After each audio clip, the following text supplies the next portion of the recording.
I never really fit in anywhere, uh, or with any group or anything. I've always been a little odd.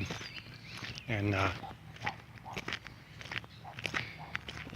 one thing that has been a worry to me personally throughout most of my life is mental illness. I've, even when I was a kid in school, and people would joke and go, "Oh man, you're crazy." Most people didn't pay no attention to it. But for me, that really bothered me. I didn't like hearing that.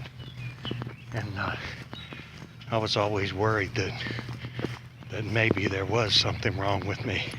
And I always tried to fit in, but I just never really did.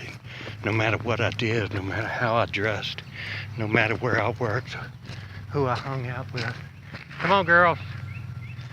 I just didn't seem to fit into any group. I was always the oddball. So, come on, Pepper. Hold on, I gotta get my dogs. There's a car coming. I don't want them run over. Come here, come here. Good girl, good girl. Come here, come here. Good girl. Good girls. Okay, so a few years ago, I was,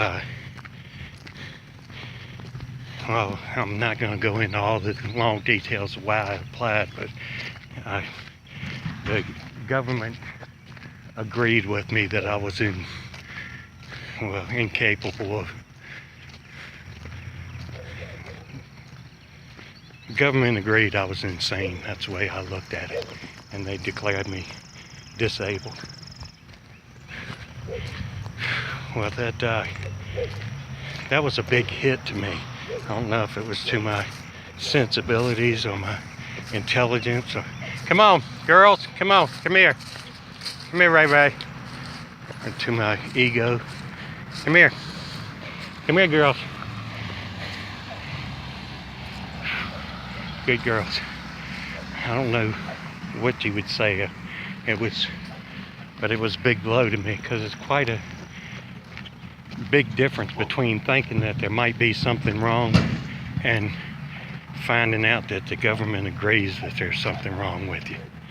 And once I was declared disabled, it was such a shock and such a hit to me personally that I kind of looked at things like there was just no point anymore. Being disabled, I was no longer allowed to work. I couldn't even work a part-time job.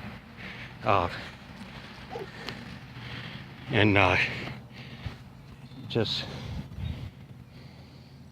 it's hard to explain, but you're not allowed to work. You're not allowed to have an income, even though you could maybe work a little bit and do something. You're not really allowed to. And so it was I kind of gave up on life. And it was like, I mean, for most people, if you've got a car, if the car breaks down, well, you can get it fixed, or you can go trade it in when it gets old and get another one. But for me, it's like, I've got a car now, and that car's 10 years old. It's actually over 10 years old, but that is the last car I'll ever own. I'll never have the money to buy another car. If that car breaks down, I probably won't have the money to have it fixed. I live from paycheck to paycheck, and so none of the dreams that you have are there anymore. You're never gonna get that fishing boat. You're never gonna, you're never gonna build that sports car, that hot rod you wanted to build your whole life. The things that you had planned for when you got older, to go out fishing or whatever, you're not going to do it.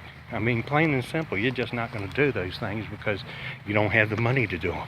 You don't have the health or the energy or the mentality anymore to do it. You don't have the drive. So I kind of gave up on life. And most of my life I've had long hair. Well, I buzz cut all my hair off. I mean, military short buzz cut. I got rid of all my clothes. I got rid of all my jewelry. I quit painting my nails, which was something I always did, or did a few times. And I just, you know, I quit everything. I gave up. And I sat around my house and moped, and I didn't do anything. I didn't do my art. I didn't read. I just didn't do anything. Because it was all gone. My hopes, my dreams, my future was gone. And then one day I was sitting at home and I thought, I don't want to do this no more. It was winter time, and I got out some of my black clothes that I quit wearing because, I mean, once in a while in the winter I wear them. And my nails, I always bit my nails when I was younger. My wife kind of got me to quit biting my nails. And so I finally got to where I grow them out a little bit. But in the last, I guess about 8 or 10 years, every winter, for some reason, don't ask me why, I grow my nails out, and probably can't see it here, but I grow them a little bit to a point, and I cut them and file them a little bit to a point. I do that every winter, and usually in the summer I cut them off. But so I grow my nails a little longer in the winter for whatever reason, I don't know, just a habit.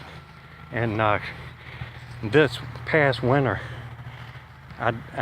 you know, wintertime I wear more black, and this past winter I was wearing black and had my nails a little longer, and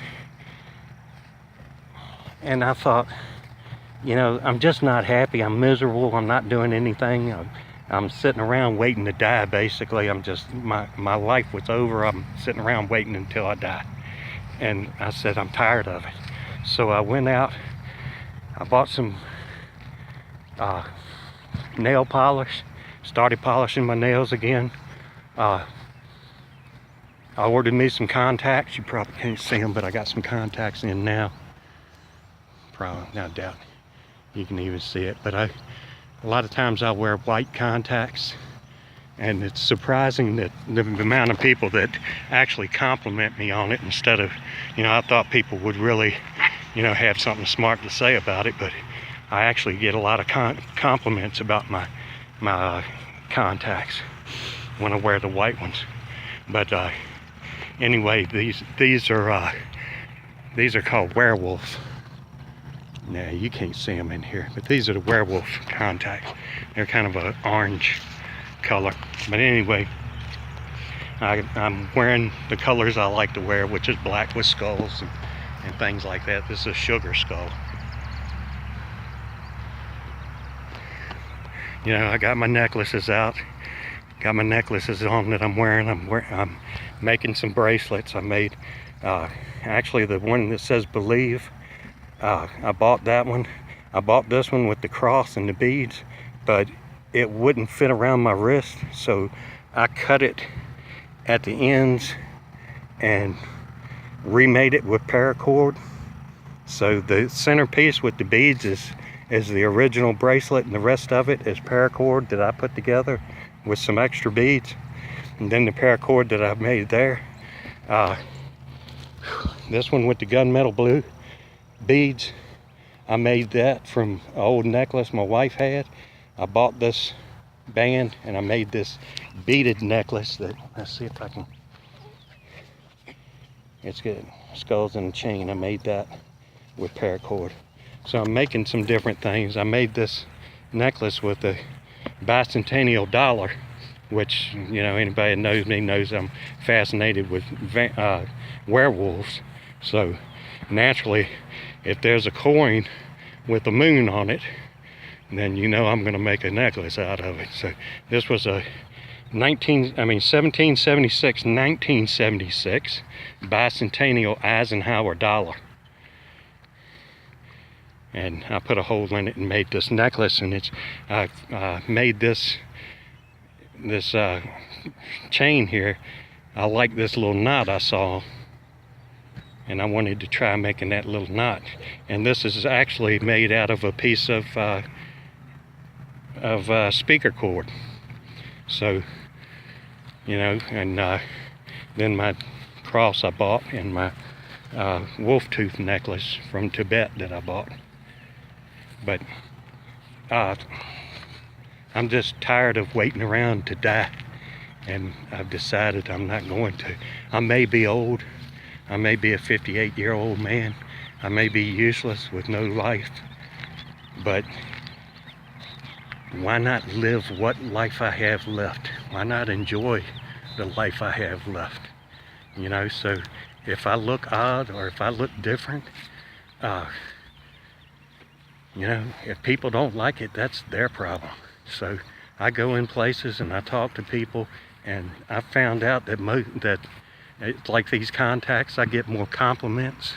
I've only had one person who said anything bad, and that wasn't really anything bad. All they did was, it was a woman walked by me in a grocery store, and she looked at me, and then she went, and I just thought that was funny. So yeah, so anybody out there that's thinking about changing their style back to something that they used to love, or want to look the way that they've always wanted to look, it's never too late. And if you want to do it, then do it, because I mean, life is short, and it's like, you know, what's the point in living life if you've got to live by somebody else's rules? I know that we all have to live by rules, and we have to do what we have to do to get by. So a job or something like that, yeah. But if you can do it, why not? I mean, if it's not hurting nobody, why not? I just have to say, you know, go for it. So if anybody's out there, I don't care if you're a kid in school and wondering about changing your hair color, or if you're, you know, old and retired, you know, or disabled like me, and you just sitting around the house waiting to die. Just, you know, don't waste your time. Go ahead and be who you are. Enjoy what life you got left, you know, and dress the way you want. Be who you are, and just enjoy life. All right, take care, everybody. Bye.